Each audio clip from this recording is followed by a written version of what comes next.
capítulo 2 de Atos dos Apóstolos. Mantenha sua Bíblia aberta aí, nós leremos dos versos 1 a 12. Mas antes de ler, preciso lhe dar um panorama para que a gente leia esse texto e entenda aqui onde nós estamos, o que da palavra de Deus temos antecedentemente aqui, que nos dê um pano de fundo para entender o que está sendo feito aqui nesse texto, tá?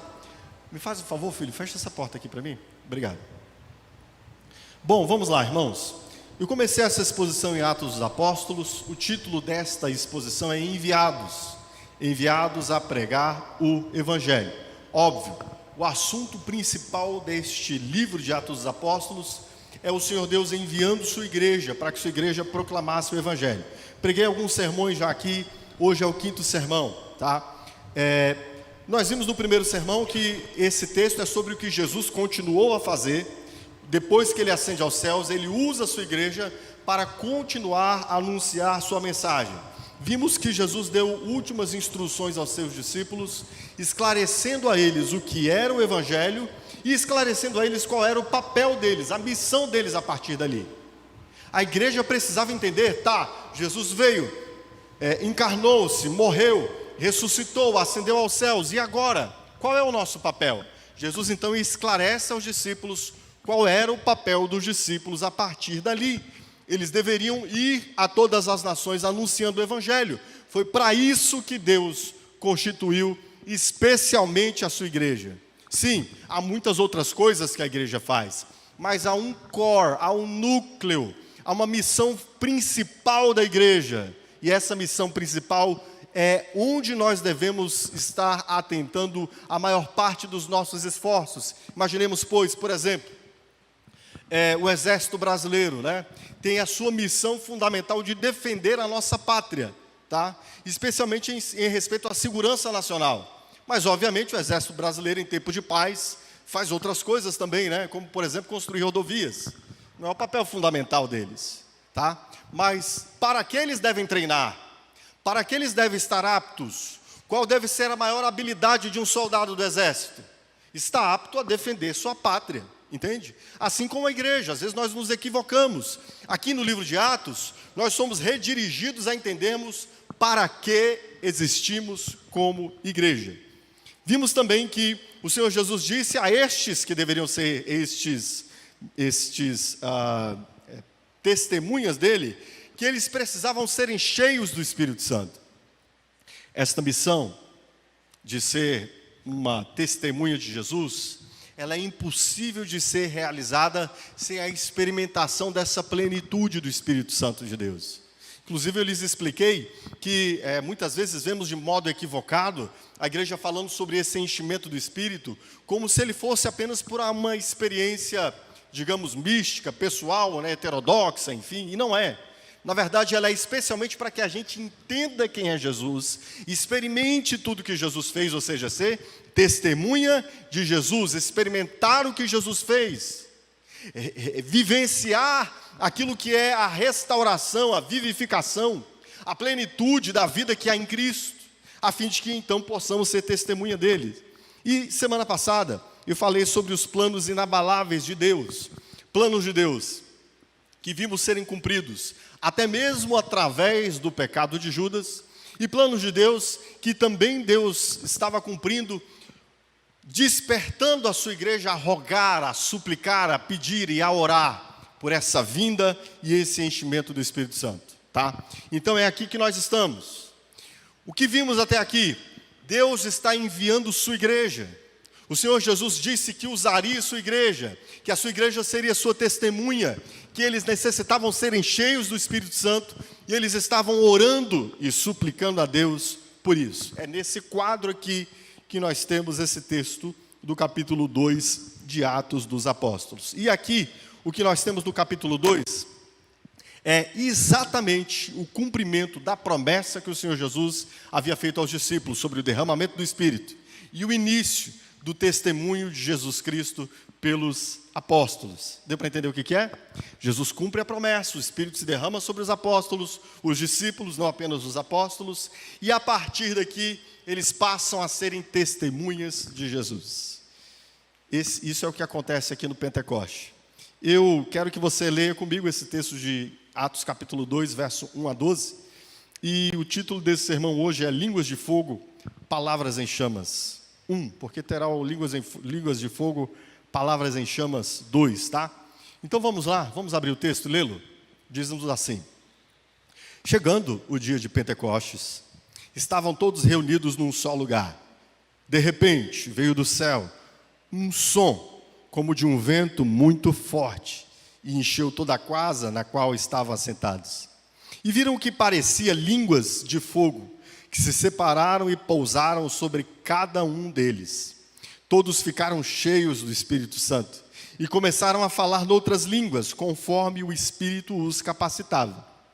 Havia em Jerusalém judeus, tementes a Deus, vindo de todas as nações do mundo. Ouvindo-se o som, ajuntou-se uma multidão que ficou perplexa, pois cada um os ouvia falar em sua própria língua. Atônitos e maravilhados, eles perguntavam: acaso não são galileus todos estes homens que estão falando? Então, como os ouvimos, cada um de nós, em nossa própria língua materna? Partos, medos e elamitas, habitantes da Mesopotâmia, Judeia e Capadócia, do Ponto e da província da Ásia, Frígia e Panfilha, Egito e das partes da Líbia próximas a Cirene, visitantes vindos de Roma, tanto judeus como convertidos ao judaísmo, cretenses e árabes. Nós os ouvimos falar as maravilhas de Deus em nossa própria língua. Atônitos e perplexos, todos perguntavam uns aos outros: o que significa isto? E eu começo exatamente por essa pergunta: o que significa isto? O que significa este evento de Pentecoste? Essa é uma pergunta que não apenas os circunstantes estavam se fazendo ali, mas até hoje nós precisamos nos fazer, porque até hoje há um terrível mal-entendido sobre o Pentecostes, tá? A igreja geralmente tem entendido mal, e a igreja como um todo tem entendido mal o episódio de Pentecostes. Nós erramos em entender Pentecostes. Erramos quando vemos que um evento como esse, imaginamos que um evento como esse vai se repetir igualzinho, e o que as pessoas fazem hoje, né, como falar em línguas, é exatamente o que aconteceu lá em Pentecostes. Não, não é. O evento como o de Pentecostes, ele não acontece exatamente hoje como aconteceu antes. E eu vou falar mais sobre isso na semana que vem, quando eu falar sobre o Pentecostes como evento, tá? Erramos quando vemos o que aconteceu em Pentecostes como uma experiência também irrepetível, que ficou na história da igreja, para marcar apenas a vinda do Espírito sobre a igreja. E essas duas alas aqui são as duas alas mais comuns de interpretação desse texto, tá? Uns dizem: não, o que aconteceu em Pentecoste é exatamente o que acontece hoje, e todo mundo tem que experimentar o que aconteceu em Pentecoste. Esses são chamados pentecostais, tá? Por outro lado, existe uma outra linha que diz o seguinte: não, o que aconteceu em Pentecoste foi só um evento da história da redenção. Aqueles sinais que aconteceram, aquele derramamento que aconteceu, já não acontece mais daquele jeito, cessou-se isso. Isso dizem os cessacionistas. Geralmente chamamos esses irmãos de tradicionais, né? De onde nós viemos, da Igreja Presbiteriana do Brasil, né? Tradicionais. Porque o pensamento daqueles cessacionistas é exatamente esse. Não, o evento de Pentecoste, este falar em línguas, aquelas coisas que aconteceram lá, são coisas para aquele tempo, aqueles sinais já não existem mais hoje. Cessou-se isso. Também este é um entendimento errado. Os dois entendimentos aqui estão errados. Eu sei que eu não vou clarificar tudo isso hoje, nós temos um segundo sermão, mas fique ligado aqui, fique ligado semana que vem, eu acredito que as coisas vão serem clarificadas. E erramos quando esquecemos que o principal propósito de Pentecostes é mostrar esse revestir da igreja, para que a igreja seja testemunha. As igrejas se perdem em filigramas, né? Línguas e coisas, enquanto na verdade a questão fundamental aqui é revestir-se do poder do Espírito Santo de Deus para ser testemunha de Jesus. Deu para pegar aqui? Bom, tendo essa luz inicial, vamos observar o que o texto nos diz. E como eu lhes disse, o título desse sermão é Línguas de Fogo, Palavras em Chamas. Hoje, nós, olhando para o texto de Pentecostes, observaremos alguns aspectos aqui, 3 aspectos desse acontecimento em Pentecostes que nós temos neste texto aqui, tá?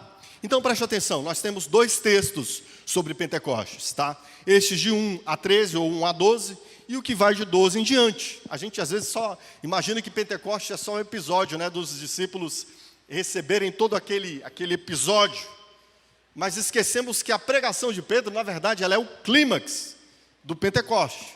Por isso eu separei este sermão em 2 movimentos. Tratarei de um hoje e o outro semana que vem. Mas hoje, a primeira questão importante que veremos sobre essas línguas de fogo e palavras em chama é sobre a forma do Pentecoste. O que está acontecendo aqui, tá? Pode passar o slide aí, filha. Nós já fomos enviados a pregar o Evangelho, que é o título da série. Pode passar o próximo. Ok? Vamos lá. Me ajuda lá, Fernando, por favor, que o Fernando acompanha melhor. Isso. Eita, não é esse não, tá? É o enviado 5. Acha aí, por favor, o enviado 5, tá bom? Enviado 5. Daqui a pouco vocês acompanham lá, o Fernando vai ajudar lá. Por enquanto, não é esse não, tá bom? É o slide 5. Então, vamos lá, preste atenção. A primeira coisa importante aqui é a forma. A forma sob a qual se apresenta Pentecostes, tá? Pense comigo, queridos. Há uma forma, há um conteúdo e há um propósito aqui nesse episódio de Pentecostes. E às vezes a gente não observa essas coisas, mistura uma coisa com a outra e acha que tudo é uma coisa só. Afinal de contas, eu pergunto para você, quando você pega um chiclete, você joga a embalagem na boca e mastiga? Sim ou não? Sim ou não, irmãos? Antigamente se mastigava, né? Papelzinho do Trident, né? Não sei se você é dessa época, mas quando eu era criança, dizia assim, Trident era um negócio muito difícil de comprar, que era muito caro, né? Aí você dizia para as crianças, acho que para valorizar o Trident, né? Você pode mastigar o papel, ele é comestível. E na verdade não é, né? Nunca foi. Então, a mesma coisa aqui do Pentecoste, tá? Tem uma forma que está acontecendo aqui, e a gente precisa entender que comunicação é nessa forma. Mas, para além da forma, há um conteúdo. Dá para entender? Por exemplo, você pega um pacotinho de Trident e pega um outro pacotinho de qualquer chiclete. Às vezes a gente... Peguei o Trident aqui porque eu gosto de Trident, tá, irmãos? Você pode comprar uma caixa de Trident e me dá, tá bom, irmãos? Tá bom? Se quiser dar um presente, pastor, pode ser uma caixa de Trident, de melancia, tá bom? Então vamos lá. Por que eu estou falando disso? Preste atenção. A forma fala alguma coisa? Sim, a forma é importante. A forma é importante, a forma comunica algo. Quando você vai comprar um produto, geralmente a embalagem está ali cheia de pesquisa de marketing, tá? De estudos, de cores, e de como as cores provocam nossos sentidos. Então a forma tem uma importância, sim. Agora, é óbvio, mais importante que a forma é o quê? É o conteúdo. Então, às vezes, nós olhamos para a forma do Pentecostes e esquecemos do conteúdo de Pentecostes, que é o mais fundamental. E óbvio, à luz dessas 2 coisas, olharemos também para o propósito, tá? Mas preste atenção. Olhemos para a forma de Pentecostes. A primeira coisa importante aqui na forma de Pentecostes é que há uma visita desejada, mas inesperada do Espírito Santo. Preste atenção no que eu disse. Desejada, mas inesperada. Olha o que diz Atos capítulo 2, a partir do verso 1. Diz assim: chegando o dia de Pentecostes, estavam todos reunidos num só lugar. De repente, percebe aqui? Como acontece essa visita do Espírito Santo? No dia de Pentecostes. Mas ela era inesperada, porque ela acontece de repente. Sim, óbvio, tá? Não havia, o que o texto quer mostrar com isso? Que não havia data marcada para esse evento do derramamento do Espírito Santo. Não havia data marcada. O Senhor Jesus disse aos discípulos o quê? Fiquem em Jerusalém, até que. Óbvio, hoje nós sabemos que isso aconteceu num dia específico, num, digamos assim, um feriado religioso do povo judaico, o feriado chamado Pentecostes. Mas eles não sabiam que se daria nessa data. E às vezes parece para a gente que eles estavam aguardando o dia de Pentecostes, né? Irmão, só falta mais um dia, só falta mais 2 dias, só falta 1 hora agora. Não era assim. Aconteceu no dia de Pentecostes, o derramamento do Espírito Santo, mas foi algo que aconteceu de repente, e isso aqui é importante, sobre essa atuação poderosa, avivadora do Espírito Santo de Deus. Eles estavam orando por isso? Estavam. Estavam suplicando por isso? Estavam. Estavam esperando isso? Esperando como um evento que aconteceria? Estavam. Mas não naquele dia e naquela hora. Tá? E acontece num tal de dia de Pentecostes. Deixa eu te explicar uma coisa, irmãos. Pentecostes não é, em primeiro lugar, o dia do derramamento do Espírito Santo. Tal qual a Páscoa não é, em primeiro lugar, o dia da ressurreição de Jesus. Tá? A ressurreição de Jesus acontece na Páscoa. E a Páscoa ela é ressignificada. A Páscoa já existia antes da ressurreição. A Páscoa foi o episódio no qual Deus libertou o povo do Egito, através da visitação do anjo, que matou os primogênitos. Aquele dia, quando foi oferecido o sacrifício de um cordeiro, foi conhecido como o dia da passagem, a Peshá, a Páscoa. 50 dias depois, acontece de o povo receber a lei lá no Sinai. Depois da passagem, o povo 50 dias depois está lá no Sinai. E aí, digamos assim, por uma certa coincidência, depois é estabelecida uma festa chamada de Pentecostes, a festa da colheita, quando o povo deveria, 50 dias depois da Páscoa, apresentar-se no templo para dar graças a Deus pelas coisas que o Senhor estava fazendo sobre eles, especialmente pela providência de Deus para eles. Então preste atenção, o que é o Pentecostes antes do derramamento do Espírito Santo? É uma festa onde todo o povo de Deus, que vivia em todo o mundo, se reunia em Jerusalém. Lembra que os judeus foram dispersos mundo afora? Lembra que existiam judeus que haviam nascido em Roma, judeus que haviam nascido na Capadócia, judeus que haviam nascido em todos os lugares do mundo? Pois bem, esses judeus, quer os que haviam nascido fora de Jerusalém, quer os que haviam nascido ali na Judéia, mas depois mudaram-se daquele lugar, todos eles retornavam nos dias de festas, para então no templo adorarem a Deus. E eram 3 dias de festas, os quais os judeus se reuniam em Jerusalém. Tá? A festa da Páscoa, a festa do Pentecostes, também conhecido como a festa da colheita, e a festa do Yom Kippur, ou do sacrifício, né, o dia do sacrifício. E aqui o Pentecoste era essa data judaica. Tá?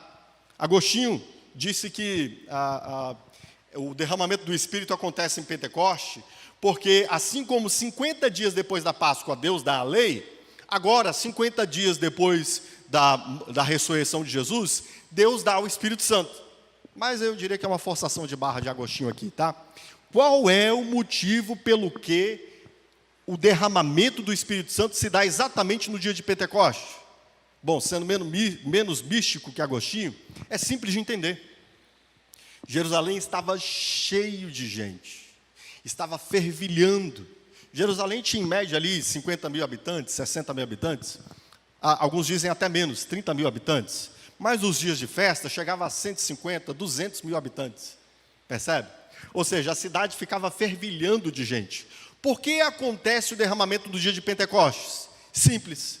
Deus queria que todo o mundo soubesse o que ele estava fazendo. O povo não sabia quando isso ia acontecer. Os discípulos não sabiam. Mas Deus sabia, Deus tinha uma data marcada. Isso tem a ver com a missão de pregar o Evangelho a todo mundo. Lembra que em Mateus 28 o Senhor Deus ordena que eles preguem, que eles façam discípulos de todas as nações? Que em Lucas 16 o Senhor Jesus disse que eles deveriam pregar em todo mundo? Ora, ali o Pentecostes em Jerusalém é um microcosmo de todo mundo.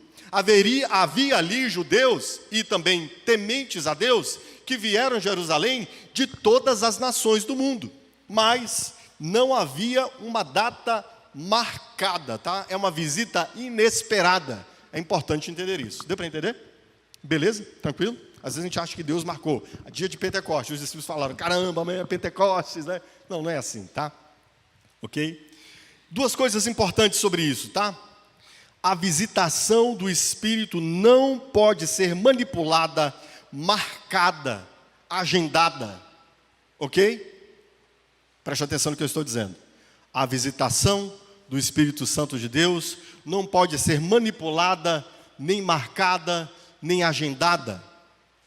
Ela não se dá por meio de técnica. Ela não se dá por meio de premeditação. Ela não se dá por meio de manipulação. Estranho é que a gente vê hoje, por exemplo, quando eu estava ainda pastoreando lá no Paraná, me recordo que uma das nossas líderes lá compartilhou que o seu irmão, de uma determinada igreja, estava indo para um evento onde era garantido o batismo no Espírito Santo. Nem vou falar o que é o batismo no Espírito Santo ainda, tá? Vamos tratar disso semana que vem. Mas vamos falar aqui da nossa linguagem, né? O falar em línguas, tá? Era garantido, você pagava R$ 1.500, mas era garantido, irmão. Garantido, data certa, agendado, marcado. Você recebia seu dinheiro de volta. Brincadeira, eu não sei se tinha devolução, não sei se eles eram tão honestos assim, né? Você está rindo disso aí? Mas a gente vê a igreja criando técnicas, dizendo agora vai ser. É o dia, vamos marcar o dia do milagre. O dia do culto da visitação do Espírito Santo. O dia que você vai receber, entendeu? Não é assim. Não é assim que está acontecendo aqui. O Espírito de Senhor Jesus, Ele sopra onde Ele quer. Isso é lindo, irmãos. O Espírito sopra onde Ele quer. Ninguém tem domínio sobre essa atuação do Espírito Santo de Deus. Não tem um ungidão que diga, pela minha palavra, você recebe essa virtude, essa presença, esse enchimento do Espírito Santo de Deus. Duvide de todo falso profeta, e eu já digo de antemão, já chamo de falso, que diga que por sua experiência, pelas habilidades que adquiriu, pelos dons que tem, ele pode fazer essas coisas acontecerem. Deus não atua deste modo. A visita de Deus é sempre o Espírito soprando onde Ele quer. Sim, os discípulos estavam suplicando, estavam orando, estavam batendo, estavam pedindo, mas a visitação do Espírito Santo de Deus não se dá por técnica, por compra. Deus não vende essas coisas. Quando veremos à frente um mago, viu que os apóstolos impuseram as mãos sobre os discípulos, eles receberam esse enchimento do Espírito Santo, ele diz, me dá desse poder também, de eu botar a mão sobre as pessoas, e as pessoas receberem, eu pago.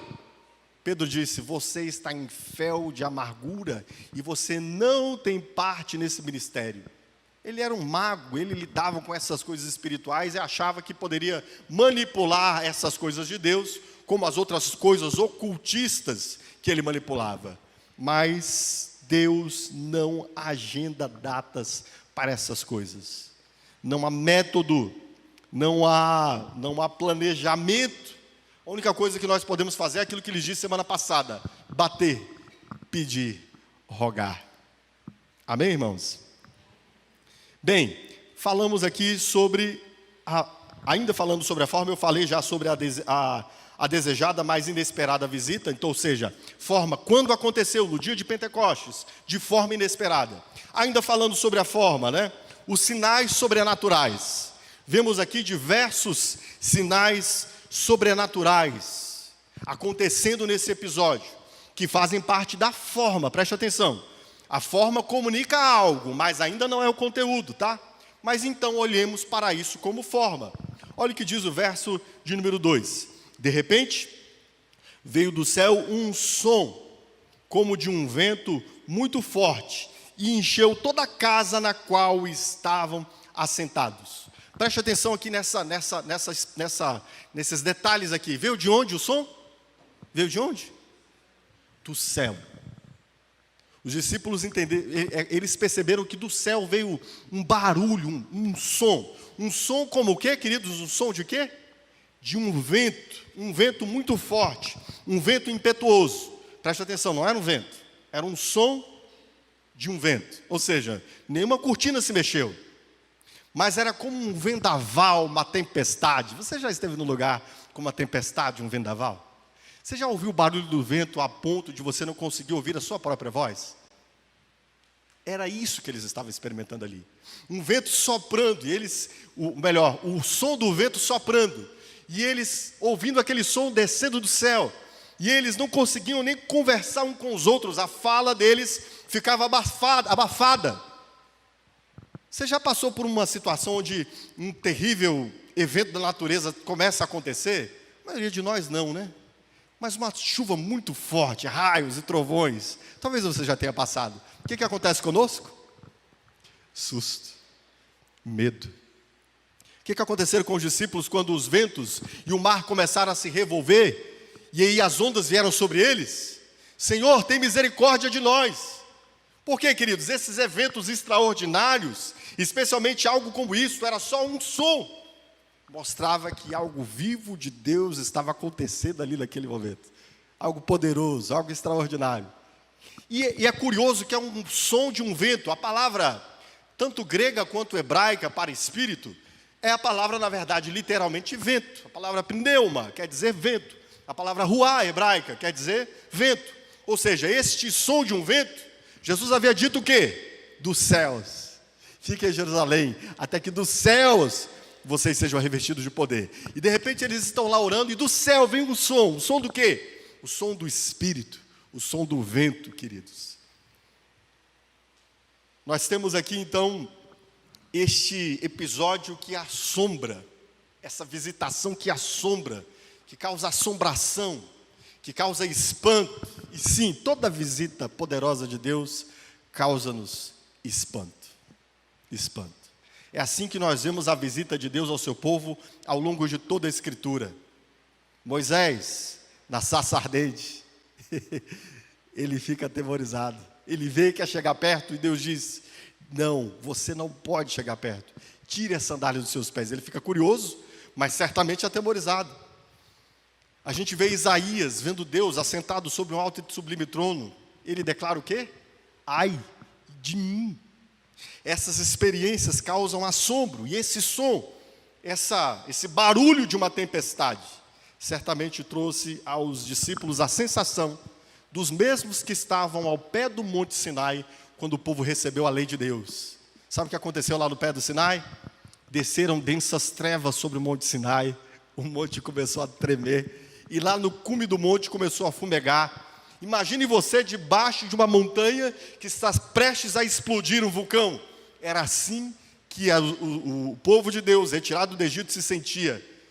E essa experimentação dos discípulos, com esse som pavoroso de um vento descendo dos céus, certamente lhes trouxe a mesma experimentação. Se sentiram compartilhando da mesma experiência que o povo lá aos pés do Sinai sentiu. Bom, mas a gente tem um outro sinal sobrenatural aqui, que ainda fala da forma. E o segundo sinal é a visão de línguas de fogo. Observe o que diz o verso 3. E viram o que parecia línguas de fogo, que se separaram e pousaram sobre cada um deles. Então preste atenção, eles ouviram, tá? Ouviram em primeiro lugar. Depois eles viram, irmãos. Eles viram, ok? Não é que eles acharam, não é que eles tiveram uma visão, no sentido de uma visão espiritual, fechamos os olhos e vimos, parece que está descendo línguas de fogo aqui. Não, irmãos, eles viram. Tal qual lá ao sopé do Sinai, os homens viram uma fornalha de fogo em cima do Sinai. Eles viram línguas, e aqui a palavra grega é a palavra língua mesmo, isso aqui que a gente tem dentro da boca, o nosso órgão de falar. Eu não sei como é que seria ver uma língua, mas imagine uma língua. Pensa numa língua aí, tá? Imagine uma língua vindo sobre a sua cabeça. Uma língua de uma pessoa. É exatamente o que nós temos em grego aqui, porque às vezes parece que estamos falando aqui, língua de fogo, é o jeito de eles falarem labareda de fogo. Não, não é. Há uma palavra grega para labareda, que é a palavra floga. Mas a palavra que ele usa aqui é a palavra glossa, língua, o membro que tem na nossa boca. Ou seja, o que aconteceu? Eles viram línguas. Estranho, né? As coisas esquisitas, né? Viram línguas como de fogo. Não é que eles viram fogo como de língua, é o oposto disso. É língua como de fogo, porque às vezes a gente pensa que a ênfase aqui é no fogo, né? A ênfase não é no fogo. A ênfase do texto é sobre a língua. A língua tem um aspecto como de fogo. Não é um fogo que parece uma língua, é uma língua como de fogo. Dá para entender aqui a ênfase? Pastor, qual a diferença disso? Daqui a pouco eu explico para você. Mas dá para entender aqui que é uma diferença? É diferente eu dizer, olha, tinha um fogo que parecia uma labareda, uma língua de fogo. Não, mas não é isso que ele está dizendo. Ele diz que havia uma língua que desceu sobre eles, como de fogo. Sim, a língua tinha uma aparência de fogo. Dá para entender? Ok? Ele poderia ter usado a palavra aqui, se ele quisesse dar uma ênfase na labareda, a palavra floga, mas não é o que ele faz. Ele usa a palavra glossa, língua, que é o que eles viram, uma língua descendo sobre eles. E essa língua, o Espírito Santo, na forma de uma língua, estava pousando sobre os discípulos. Pousava sobre cada um deles. Imagine essa língua no formato de fogo, ou como de fogo, pousando sobre os discípulos. O que está acontecendo aqui, queridos? Isso é uma imagem, é uma metáfora de o que seria essa visitação e para que o Espírito Santo estava se derramando sobre o povo, tal qual em Jesus. Lembra de Jesus no seu batismo? Como o Espírito Santo desce sobre Jesus? Na forma como de uma pomba. Não é que era uma pomba, tá, irmãos? O Espírito desce. E aqueles que estão vendo uma imagem. Aquela imagem parece uma pomba. Por que uma pomba? Por que uma pomba, irmãos? Porque a pomba é símbolo da paz, pastor. Não tem nada a ver, irmãos. Tá? Olhe para a Escritura. A pomba, ela retorna para a arca da salvação, quando há um dilúvio. O Espírito está mostrando, descendo sobre Jesus no batismo, nas águas, mostrando que Ele é a própria arca da salvação. Entende? Só por meio dele. Percebe que o símbolo da pomba aqui comunica alguma coisa na sua mensagem? E o que significa essa língua de fogo, queridos? Descendo sobre os discípulos. A língua de Deus. O Espírito está descendo como a língua de Deus sobre os discípulos. Os discípulos falariam pela língua de Deus, das grandezas de Deus, irmãos. Percebe o que a forma diz? Entende? Não é só um foguinho aqui, é um fogo, senti quente, é o fogo do Espírito. Não é isso, irmãos, tá? Como de fogo para que você entenda que é o Espírito. Mas a língua, o Espírito desce como língua, para que se entenda que as palavras do povo de Deus agora seriam as próprias palavras de Deus anunciando sua salvação. Entende o porquê do título? Línguas de fogo, palavras em chamas. Temos uma outra questão que diz respeito à forma. O falar em outras línguas, o falar em outros idiomas. Isso ainda diz respeito à forma. Observe o que diz aqui os versos de número 4. Todos foram cheios do Espírito Santo e começaram a falar noutras línguas ou em outros idiomas, conforme o Espírito Santo os capacitava. Então preste atenção. Acontecem 3 sinais aqui que dizem respeito à forma. O primeiro deles é o som, como de um vento. Deus está vindo em direção ao seu povo, o seu Espírito está se derramando. A presença dele é real e tema, e se assombre, ele vem. A língua como de fogo descendo sobre o povo, ou seja, Deus está mostrando que seu Espírito vem agora para ser a palavra em chama nos lábios dos seus discípulos. E os discípulos começam a falar em outras línguas. Línguas, deixa eu te explicar aqui, nesse episódio aqui, este falar em outras línguas é falar em outros idiomas inteligíveis naquele tempo. Falar na língua de todos aqueles estrangeiros que estavam em Jerusalém ali. As línguas nas quais os apóstolos falaram não foram o que hoje costuma se chamar de línguas estranhas. Tá? Semana que vem eu vou explicar mais sobre isso, tá bom? O que acontece nesse episódio aqui é falar em línguas inteligíveis de idiomas conhecidos, dos quais havia representantes em Jerusalém, naquele momento ali, por ocasião da festa. E olha que coisa curiosa, onde está o sinal aqui? Gente, pessoas que nunca haviam estudado, nunca haviam estudado grego, nunca haviam estudado latim, começaram a falar em grego, começaram a falar em latim, das maravilhas de Deus. E o extraordinário é que observe o que diz o verso de número 5. Verso 7. Não, vamos começar do verso 5. Diz assim: havia em Jerusalém judeus, tementes a Deus, vindos de todas as nações do mundo. Observe o que diz o verso 7. Atônitos e maravilhados, eles perguntavam: acaso não são galileus todos esses homens que estão falando? Então, como os ouvimos cada um de nós em nossa própria língua materna? Olha que curioso, irmãos, aqui está o sinal. Eu estou ali, em Jerusalém, sou um romano, que fala o latim, um judeu romano que fala o latim, e de repente eu ouço alguém falando em romano, em latim, só que esse cara está falando das maravilhas de Deus, e eu sei que esse cara não conhece latim. Por que ele não conhece latim? E por que eu sei que ele não conhece latim? Porque ele é um galileu. Como é que eu sei que esse cara é galileu? Não é o que vemos aqui no texto? Atônitos e maravilhados, eles perguntavam: acaso não são galileus todos esses homens que estão falando? Eu acho lindo até os detalhes, como Deus elabora essas coisas, né? O galileu, irmãos, ele era conhecido como o ignorantão, tá bom? O do interior, que fala, né, com a língua puxada, né? Sabe, o camarada lá do interior do Nordeste, que você sabe que viveu a vida toda no Nordeste. Sabe o interiorano do Nordeste? Que tem um jeito de falar carregado, que a fala dele é cheia de sotaque. Que quando ele começa a falar, você inevitavelmente sabe. Esse cara é do interior. Esse cara é nordestino. Tem gente que pensa que quando Pedro estava lá no pátio, ele foi reconhecido porque ele parecia com Jesus. Não é por isso, irmãos. É por causa do sotaque dele, tá? O sotaque dele era um sotaque de Galileu. Em alguma coisa que ele falou ali, haha, você é Galileu. Galileu no meio de nós aqui, você deve ser um seguidor deles, não é não? Percebe? Jesus, ele era da Galileia, e a Galileia, ela tinha um sotaque muito carregado.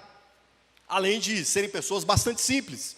Diferente ali das pessoas que habitavam na Judéia, nas grandes cidades judaicas, que existiam escolas onde as pessoas estudavam, né, profundamente, enfim. Na Galileia não tinha isso. Inclusive, Galileia era conhecida como a Galileia dos gentios. Os judeus consideravam aqueles galileus, aqueles judeus que viviam na Galileia, como se fossem gentios, tá? Era chamado até de Galileu Gorim, o anel dos gentios, né? E aqui, quando esses cristãos de Roma, esses cristãos das outras cidades do mundo, veem os galileus falando nas próprias línguas deles, eles identificam. É igual você pegando um nordestino falando inglês, sabe? Don't you understand what I said? Né? Don't you understand what I said? É assim que o nordestino com sotaque carregado, tá? E não é nenhum preconceito, só estou constatando. Com sotaque carregado fala inglês, né? Quando você pega um indiano falando inglês, ele começa assim, né? O indiano, ele fala balançando a cabeça, né? Eu já até aprendi como é que é, né? Ele fala balançando a cabeça e fala meio cantando. E era exatamente o que aconteceu ali. Olha o sinal. Caramba, esses caras não tiveram estudo, esses caras não foram para a faculdade, esses caras estão falando na minha língua. Como é que pode um negócio desse? Eu ouço o cara falando das maravilhas de Deus na minha língua. O que está acontecendo? E não é um cara só, aproximadamente 120 cristãos ali, falando das maravilhas de Deus na rua. E o povo se ajunta e fala: caramba, o que está acontecendo? Por que nós estamos ouvindo cada um deles falando na nossa própria língua materna? Galileus, os caras ignorantes, o pessoal lá do interior, que nunca foi para uma escola de língua, que nunca saiu da Galileia. Como é que esses caras estão falando outras línguas? Ok? Isso é um sinal, tá? E essa forma aqui, de você ver, olha o que Deus está fazendo. Deus faz um vento impetuoso descer do céu, a presença dele está ali. Deus faz que línguas desçam sobre o seu povo. Ou seja, Deus vai falar através do seu povo. O Espírito será palavras de fogo nos lábios dos crentes. E Deus faz que esses crentes falem nas línguas das demais nações que estão ali. O que Deus está mostrando àquele povo, queridos? Deus está mostrando que é urgente que as nações ouçam o Evangelho. Se for necessário, ele faz até que você passe por um curso instantâneo de línguas, né? No estalar de dedos, você passa a falar em outras línguas. Tão urgente que é o fato de que Deus quer comunicar sua mensagem às nações. Deu para entender isso aqui, queridos? Nós temos essa forma de Pentecostes: o vento, a língua como de fogo, línguas de fogo, palavras em chamas, e temos o povo falando em outros idiomas, das maravilhas de Deus. Essa é a forma. Deu para pegar a forma? A forma comunica algumas coisas, mas mais importante que a forma é o conteúdo de Pentecostes. Vamos lá para o conteúdo então? Observe aqui. A questão fundamental de Pentecostes, queridos, não é o vento, tá? Não é a imagem, né, de você ver uma língua descendo sobre alguém como de fogo. E também não é apenas as pessoas falarem outros idiomas. A questão fundamental que está acontecendo aqui o conteúdo de Pentecostes é a plenitude do Espírito Santo de Deus sobre os discípulos. Isso aqui é o fundamental. Toda forma aqui serve para dar um adorno ao conteúdo, porque o que o Senhor Jesus havia dito aos discípulos, em Lucas 24, 49, fiquem em Jerusalém até que do alto aconteça o que com vocês? Vocês falem em línguas, é isso? É isso que Jesus diz? Até que do alto vocês falem em línguas? Não. Até que do alto haja uma língua descendo sobre a cabeça de vocês e vocês vejam uma língua parecida como de fogo? Não. Até que vocês ouçam o som descido dos céus? Não. Até que do alto vocês sejam revestidos de poder. Isso é o conteúdo de Pentecostes, essa é a parte mais importante. No verso 4, o texto nos diz assim: todos foram cheios do Espírito Santo. Isso aqui é o central, é o núcleo. O que acontece em Pentecoste é essa visitação poderosa do Espírito Santo, onde os discípulos são cheios do Espírito Santo de Deus. Jesus havia dito em Lucas 24, fiquem lá até que do alto sejam revestidos do poder. Em Atos 1,18, Jesus diz, recebereis poder ao vir sobre vós o Espírito Santo de Deus. E aqui eu preciso dizer uma coisa importante, tá? Essa é uma visitação distinta, sim. É uma visitação diferente, sim. Tá? Eu vou explicar semana que vem em que sentido Pentecostes ele é irrepetível e em que sentido Pentecostes precisa ser repetido. Mas eu já preciso adiantar aqui para você o seguinte: essa é uma visitação, é um revestimento que acontece com os discípulos ali, que era exatamente o que o Senhor Jesus disse que deveriam experimentar antes de iniciarem a missão. Essa visitação desse derramamento, olha como a palavra de Deus chama isso em Lucas 24, 49. Ser revestido é como se alguém pegasse uma capa pesada e jogasse sobre você, tá? Imagine sua sensação num dia frio, e de repente alguém pega uma capa pesada e joga uma capa pesada sobre você. Isso faz diferença na sua percepção de tempo? Faz diferença na sua sensação de como você está? É claro que faz. Imagina uma capa pesada. Uma vez eu fiz uma viagem uma época, que eu saí da Índia a 38 graus, eu cheguei em Londres a menos 13, né? Como eu precisava de uma capa pesada, irmãos. Eu batia o queixo de frio, porque eu ali, barriga verde, né? Peguei só um casaquinho fino, não sabia, nem me preocupei em saber qual era a temperatura de Londres, mas quando eu cheguei lá descobri, menos 13. Né? Faz diferença você, e aí depois eu aprendi, né? Quando eu saía então, a rua, eu botava, uma cerola. Sabe o que é uma cerola? Quem sabe o que é uma cerola? É uma cueca compridona que vai até lá embaixo, de algodão, até os pés assim, ó. Uma cerola. Botava uma bermuda bem grossa, tá? de algodão, 2 calças, só por baixo. Por cima ia lá um monte de coisa ainda, né? Faz uma diferença enorme estar revestido, tá? E aqui Jesus fala disso, você sabe quando você está revestido, quando há muitas coisas cobrindo você.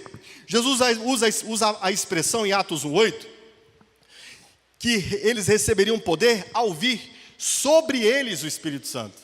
Essa é uma linguagem que nós encontramos no Antigo Testamento, que não acontece com muitas pessoas, não. Essa experimentação de Espírito Santo vir sobre o indivíduo é o que acontece, por exemplo, com Jefté, em Juízes 11:29. Quando ele vai cumprir a sua missão, a palavra de Deus diz que o Espírito Santo veio sobre ele. Ou seja, ele foi capacitado, revestido, de um modo como nenhuma outra pessoa ali, naquele momento. Saul, em 1 Samuel 19:23, também é dito que sobre ele veio o Espírito Santo. Veio sobre ele. Em 2 Crônicas, capítulo 20, verso 14, é dito de Jaaziel, o profeta, que no momento em que ele foi profetizar, o que acontece? O Espírito Santo veio sobre ele. Jaaziel tinha o Espírito Santo de Deus, irmãos? Ora, se ele era um crente em Yahvé, certamente sim. Mas essa experiência de vir o Espírito Santo sobre ele como um profeta, não era a experiência que todos tinham, e é exatamente dessa experiência que o Senhor Jesus disse que agora aconteceria sobre toda a sua igreja. Percebe? Então o que é esse vir sobre o crente, o Espírito Santo? É um poder especial, queridos. Uma virtude poderosa que nos capacita para cumprirmos a missão que Deus nos deu. Foi isso exatamente que estava acontecendo com os discípulos ali. Eles estavam recebendo uma visitação, um derramamento, um revestimento. Eles foram cheios. Sabe quando enche, que transborda? Sabe quando enche, que já não tem mais onde colocar? Eles foram cheios, assim, do Espírito Santo de Deus. Você já foi cheio assim do Espírito Santo de Deus? Transbordante, recalcante, sacudida generosamente? Essa presença poderosa, viva do Espírito Santo de Deus? Foi isso que aconteceu com os discípulos ali. Percebe? É essa promessa que o Senhor Deus havia dado à sua igreja. Uma promessa de um revestimento, uma promessa desse poder do alto, uma promessa desse enchimento do Espírito Santo de Deus, capacitando a igreja para uma missão. Deu para entender aqui? Ok, então esse é o conteúdo, o enchimento. E ainda um outro aspecto do conteúdo: o testemunho vivo. Lembra que eu falei para vocês, acho que lá no segundo sermão, foi o segundo sermão, que eu falei para vocês que o Espírito Santo veio para nós sermos testemunhas? E eu expliquei para vocês que o Espírito Santo aponta para Cristo e nos faz experimentar de forma poderosa e viva as coisas que Cristo realizou na cruz do Calvário? Pois é exatamente o que acontece aqui extraordinariamente com os discípulos, e a partir disso aqui, dessa experiência viva do Espírito Santo de Deus, eles passam a serem testemunhas de Cristo. Olha o que diz o verso de número 11. Diz assim: tanto judeus como convertidos ao judaísmo, cretenses e árabes, nós os ouvimos falar as maravilhas de Deus em nossa própria língua. Olha o que acontece. Os discípulos ouvem um som do alto. Vêm línguas como de fogo, descendo sobre a cabeça de cada um. E são cheios do Espírito Santo de Deus. E então eles não se contêm. Eles falaram: é isso aqui. Aquilo que Deus havia dito que faria, é isso aqui. Aquela presença poderosa que Moisés experimentou, aquela presença poderosa que Isaías experimentou, é isso aqui. Aquilo que Cristo fez e disse que faria conosco, é exatamente isso. Então chegou a hora, vamos para a rua. E eles começaram a fazer o quê? A declarar, a falar as maravilhas de Deus, queridos. Percebe aqui? Eles foram ser testemunhas para anunciar Jesus. Agora prestemos atenção. Há uma coisa extraordinária, irmãos, eu queria muito que você entendesse isso aqui. Há uma coisa extraordinária na experimentação desse enchimento do Espírito Santo de Deus, tá? As maravilhas de Deus não são apenas o Evangelho, mas contém especialmente o Evangelho, tá? As maravilhas de Deus são todos os feitos de Deus, no que nós chamamos de história da redenção. Todas as intervenções extraordinárias de Deus, onde Deus manifesta a sua glória e o seu povo reconhece: ao Deus dos céus, ao Deus. O povo no Egito, certamente, muito reclamava: o que terá sido feito das promessas ditas aos nossos pais? Mas quando vem as pragas sobre o Egito, quando o anjo da morte passa, quando Moisés faz aqueles sinais, aquele povo declara o quê? Ao Deus dos céus. Embora fosse um povo ali de coração duro, que logo em seguida vai dizer: mas será que Deus está conosco, né? Enfim, mas a grande questão é, as maravilhas de Deus falam dos atos de Deus na história da redenção. O Espírito Santo, então, fez os discípulos entenderem que eles faziam parte desta história viva de Deus. Quando acontece aquele episódio ali, eles estavam se ligando existencialmente, queridos, a Abraão, Moisés, Isaías e Cristo. Percebe? Quando o indivíduo tem uma experiência viva desse poder de Deus que nos enche, Irmãos, você sabe que tudo que está escrito aqui é simplesmente verdade.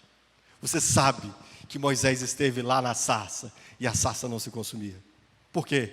Porque o Espírito Santo de Deus veio sobre você. O mesmo Espírito que esteve com Moisés, que constrangeu Moisés, que chamou Moisés. O mesmo Espírito que esteve com Isaías, que revelou Cristo a Isaías. Ele viu Cristo assentado. É o Espírito que vem sobre nós, quando nós somos cheios do Espírito Santo de Deus. E nós nos sentimos pisando em terreno sagrado, irmãos. Nós temos vontade de tirar as sandálias dos pés, de dizer, caramba, Deus existe de fato. Ele não está só nas palavras do pregador, ele não está apenas escrito no texto da Bíblia Sagrada, ele é real. É o que acontece quando você tem essa experiência do Espírito Santo de Deus. Os discípulos se sentiram ligados a toda aquela história, e para eles agora está tudo ligado. Está ligada a criação, a queda, está ligado o dilúvio, está ligado a sarça ardente, Moisés, a libertação do Egito, estão ligados os profetas, está ligado a morte e a ressurreição, e eu agora não apenas conheço de ouvir essas histórias, elas fazem parte de mim. O Espírito Santo de Deus está vivo sobre mim. O Espírito que estava sobre Moisés, o Espírito que estava sobre Elias está sobre mim. E aquilo que Jesus disse, vocês serão minhas testemunhas, era o mesmo que o Senhor Jesus dizer para eles.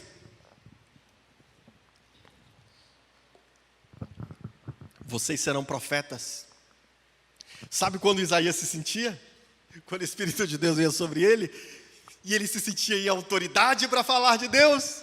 Vocês experimentarão isso. E os discípulos se sentiram coparticipantes do mesmo Espírito de Isaías, e começaram a falar das grandezas de Deus. Irmãos judeus, o que aconteceu com Moisés, o que aconteceu com Isaías, é também o que aconteceu conosco hoje. E vocês têm de saber que o que aconteceu com Jesus é o ápice, é a revelação de todas essas maravilhas de Deus. Percebe aqui o que faz esse enchimento do Espírito Santo? Você se torna coparticipante, irmão, de Abraão, de Moisés, de Isaías. Você se sente ali ao lado de Cristo, Cristo falando por você. Então aquilo que eles estavam experimentando era parte dessa grande história dos feitos salvíficos de Deus. Ah, será que Jesus vai voltar? Não, não tem esse tipo de pensamento quando o Espírito é derramado sobre você. Você sabe que as realidades eternas são mais vivas que uma pedra que você chuta. Entende? Você sabe, Jesus vem. Eu preciso pregar o Evangelho. Então aquilo que eles estavam experimentando era parte dessa grande história dos feitos salvíficos de Deus, queridos. As línguas como de fogo, o Espírito derramado sobre eles. Deus estava falando pelos lábios deles. Aquela língua de fogo era o Espírito em seus lábios, e Deus estava falando através deles. E é claro que, sem dúvida alguma, a maior maravilha de Deus, que é o Filho de Deus encarnado, crucificado e ressuscitado, essa era a mais importante das maravilhas de Deus, que eles começaram a anunciar. Quando você passa por essa experiência, sabe o que você diz, irmão? Você diz para Abraão: Abraão, eu sei o que é ouvir a voz de Deus me chamando para andar com Ele e deixar tudo mais. Quando você passa por isso, você olha para Abraão e diz: Abraão, eu sei o que é isso. Eu sei o que é Deus me chamando para andar com Ele. Eu sei o que é Deus me chamando para abandonar tudo. Quando você passa por isso, você pode olhar para Moisés e dizer: Moisés, eu sei o que é ver a sarça arder e não se consumir, e ser tomado de assombro, irmãos. Como é extraordinário você ser tomado de assombro, você ter essa presença de Deus que é um peso. Há uma palavra hebraica para falar da glória de Deus, a palavra kavod, que fala de um peso. Quando você passa por essa experiência desse enchimento do Espírito, é como se o peso da própria presença de Deus te esmagasse. E você diz: meu Deus, como pode ser assim tão glorioso? Você pode olhar para Isaías e dizer: Isaías, eu sei o que era ver o santo assentado sobre um alto e sublime trono, cercado de seus anjos. Eu sei o que é ouvir a voz dos anjos dizendo: Santo, Santo, Santo. Eu sei o que é sentir os umbrais do templo tremerem. Você pode olhar para João e dizer: eu sei o que é ver Cristo crucificado, cuja água e sangue saem do seu lado. Eu sei o que é experimentar isso. Entende? Entende isso? Ser cheio do Espírito Santo implica em ser testemunha, irmãos. Por isso que era tão importante.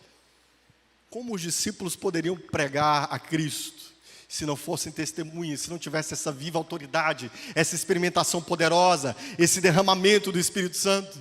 Eles não poderiam ser testemunhas eficazes. Por isso, era importante demais que eles experimentassem isso. Então, isso é o conteúdo do Pentecostes. O que é o conteúdo do Pentecostes? Ser cheio do Espírito Santo, ser revestido do Espírito Santo, coparticipar dessas realidades que os santos na história do povo de Deus experimentaram, e a partir daí ser uma testemunha, proclamar aquilo que Cristo fez.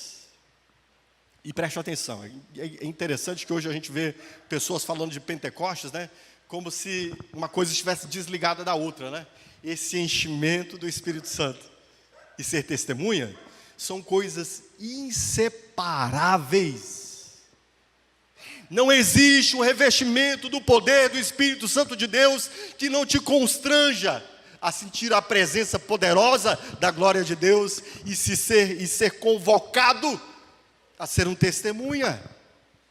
Duvide de toda e qualquer expressão possível, de possível virtude do Espírito Santo, que não faça de você um crente temente, que ame a Deus e que queira proclamar seu nome. E se você não está ardendo em chamas para proclamar o nome de Cristo, meu irmão, peça esse enchimento. Bata, suplique, ore, peça isso. Você precisa experimentar isso, meu irmão. Enfim, nós temos por fim um propósito. Eu queria que você fechasse aqui nesse propósito. No propósito do episódio de Pentecostes. Falarei mais ainda sobre esse episódio semana que vem. Mas eu queria que você atentasse para o propósito. Qual é o propósito de Pentecostes? E aqui eu queria que você olhasse para o panorama do todo, tá? Um dia de festa, muitas pessoas de muitas nações ali em Jerusalém, que conversavam e falavam diversas línguas. E o que acontece no Pentecostes? Essa virtude do poder do Espírito Santo para testemunho, a diversos lábios, a diversos ouvidos, que ouviam diversas línguas, para que eles pudessem ouvir as maravilhas de Deus, que estão especialmente realizadas em Cristo Jesus. Pentecostes, queridos, é o oposto de Babel. Preste atenção no que eu estou dizendo aqui. Pentecostes é o oposto de Babel. Esse é o propósito de Pentecostes. Em Babel nós temos a confusão das línguas, ninguém entende nada. Parece com alguns cultos que a gente vê hoje, né? Ninguém entende nada. Mas o que acontece em Pentecostes? A palavra de Deus, a virtude do Espírito Santo de Deus vem, enche os crentes.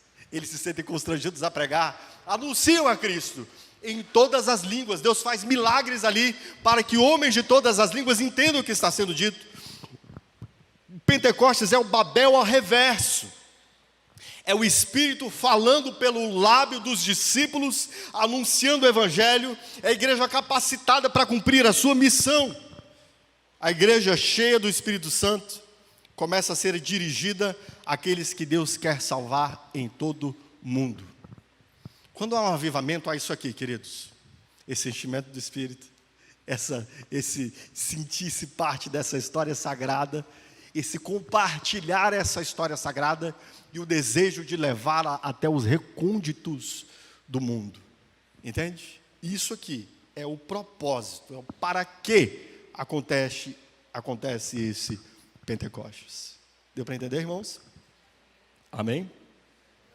Por fim, línguas de fogo, palavras em chamas. É basicamente isso que nós vemos aqui. Esse símbolo, essa imagem vindo e os discípulos vendo as línguas sobre os lábios. E a partir do momento que o Espírito Santo de Deus desce sobre os discípulos, enchendo-lhes, dando-lhes plenitude, suas palavras ficam em chamas. Como não glorificar a Deus? Como não dirigir a Deus ditos de gratidão, de adoração, de louvor? Como ao mesmo tempo não querer dizer àqueles que estão ao redor: ao Deus dos céus, Criador de todas as coisas, que tem intervido na história dos homens, e nos últimos dias enviou seu Filho, e você precisa conhecê-lo, e você precisa arrepender-se, porque a eternidade vem, ela é real. Você não pode continuar alienado como você está. Como não fazer isso, queridos? O Espírito Santo de Deus, ele vem em línguas de fogo para colocar as nossas palavras em chamas. O que é um cristão cheio do Espírito Santo? É um cristão cujas palavras estão em chamas. Ele quer falar de Cristo. Cristo está nos seus lábios. O Espírito enche, e essas grandezas de Deus já não podem mais ser contidas dentro de si. Ele transborda, irmãos. Sabe quando transborda? Sabe quando enche e não cabe mais? Sabe o que Jesus disse sobre fluirão de vocês um rio de águas vivas? É isso aqui, ó, o que acontece quando somos cheios do Espírito Santo de Deus. Minha súplica é que você ore, peça, bata, rogue por isso. Que nós olhemos para esse episódio aqui e o mais que veremos semana que vem e vejamos que coisas extraordinárias Deus está fazendo, porque Deus continua fazendo isso, irmãos. Deus continua fazendo isso. Amém? Coloque-se em pé.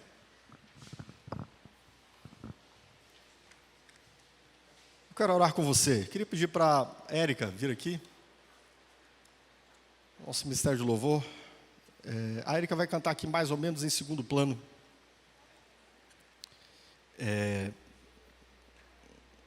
Um hino. Eu queria que você se colocasse diante de Deus, neste momento, e pedisse: Senhor, faz isso comigo também, me enche, tá? E deixa eu te explicar aqui, não é para encher por causa de um culto não, tá bom? É para encher para você ser testemunha, para você aprender a amar a Cristo como talvez você nunca tenha amado, para você se entregar a Cristo talvez de um modo como você nunca tenha se entregue, e para você desejar servi-lo talvez de um modo como você nunca desejou. Peça isso ao Senhor: Senhor, me enche, eu preciso cumprir essa missão, eu só posso fazer isso cheio do seu Espírito. Tá bom? Vamos orar por isso? Tem outro microfone que eu queria orar enquanto você canta? Tem outro microfone, será? Tem outro microfone? Para a Érica? Tem um microfone para a Érica que eu gostaria de orar enquanto a Érica canta? Curve sua cabeça nesse momento, queridos.